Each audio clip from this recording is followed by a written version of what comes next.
Hi hello ನಮಸ್ಕಾರ ಸ್ನೇಹಿತರೆ, ರನ್ನ ಟಿವಿಗೆ ನಿಮ್ಮೆಲ್ಲರಿಗೆ ಸ್ವಾಗತ. ಕಲರ್ಸ್ ಕನ್ನಡ ವಾಹಿನಿಯಲ್ಲಿ ಪ್ರಸಾರವಾಗುತ್ತಿರುವ ಜನಪ್ರಿಯ ಧಾರಾವಾಹಿಗಿರುವ ಭಾಗ್ಯಲಕ್ಷ್ಮಿ ಧಾರಾವಾಹಿಯು ಯಾವಾಗ ಅಂತ್ಯವನ್ನು ಕಾಣುತ್ತಲಿದೆ ಎಂಬುದನ್ನು ಇಂದಿನ ವಿಡಿಯೋದಲ್ಲಿ ತಿಳಿದುಕೊಂಡು ಬರೋಣ. ಮೊದಲ ಬಾರಿಗೆ ನಮ್ಮ ವಿಡಿಯೋ ನೋಡ್ತಿದ್ದರೆ ಉಚಿತವಾಗಿ ಸಬ್ಸ್ಕ್ರೈಬ್ ಮಾಡಿಕೊಳ್ಳಿ, ಪಕ್ಕದಲ್ಲಿರೋ ಬೆಲ್ ಐಕನ್ ಮೇಲೆ ಪ್ರೆಸ್ ಮಾಡಿ.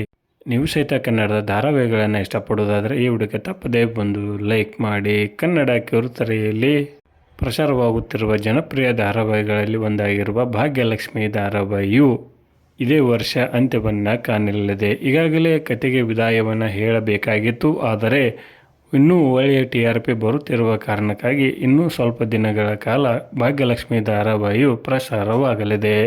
ಗ್ರಾಮೀಣ ಭಾಗದಲ್ಲಿ ಅತಿ ಹೆಚ್ಚು ಪ್ರೇಕ್ಷಕರನ್ನು ಹೊಂದಿರುವ ಭಾಗ್ಯಲಕ್ಷ್ಮಿ ಧಾರಾವಾಹಿಯು ಇನ್ನೂ ಸ್ವಲ್ಪ ದಿನಗಳ ಕಾಲ ಪ್ರಸಾರವಾಗಿ ನಂತರ ತನ್ನ ಕತೆಗೆ ವಿದಾಯವನ್ನು ಹೇಳಲಿದೆ. ಈಗಾಗಲೇ ಕತೆ ಅಂತಿಮ ಘಟ್ಟದತ್ತ ಸಾಗುತ್ತಿದ್ದು ಇನ್ನೂ ಸ್ವಲ್ಪ ದಿನಗಳ ಕಾಲ ಪ್ರಸಾರವಾಗಿ ತನ್ನ ಕತೆಗೆ ವಿದಾಯವನ್ನು ಹೇಳಲಿದೆ. ಇನ್ನು ಹೊಸ ಧಾರಾವಾಹಿಯಾದ ರಾಣಿ ಧಾರಾವಾಹಿಯು ಸದ್ಯದಲ್ಲೇ ಪ್ರಸಾರವಾಗಲಿದ್ದು, ಯಜಮಾನ ಧಾರಾವಾಹಿಯು ಅಂತ್ಯವನ್ನು ಕಂಡಿದೆ. ಇನ್ನೂ 1 ತಿಂಗಳ ಕಾಲ ಭಾಗ್ಯಲಕ್ಷ್ಮಿ ಧಾರಾವಾಹಿಯು ಪ್ರಸಾರವನ್ನು ಮುಂದುವರಿಸಲಿದೆ.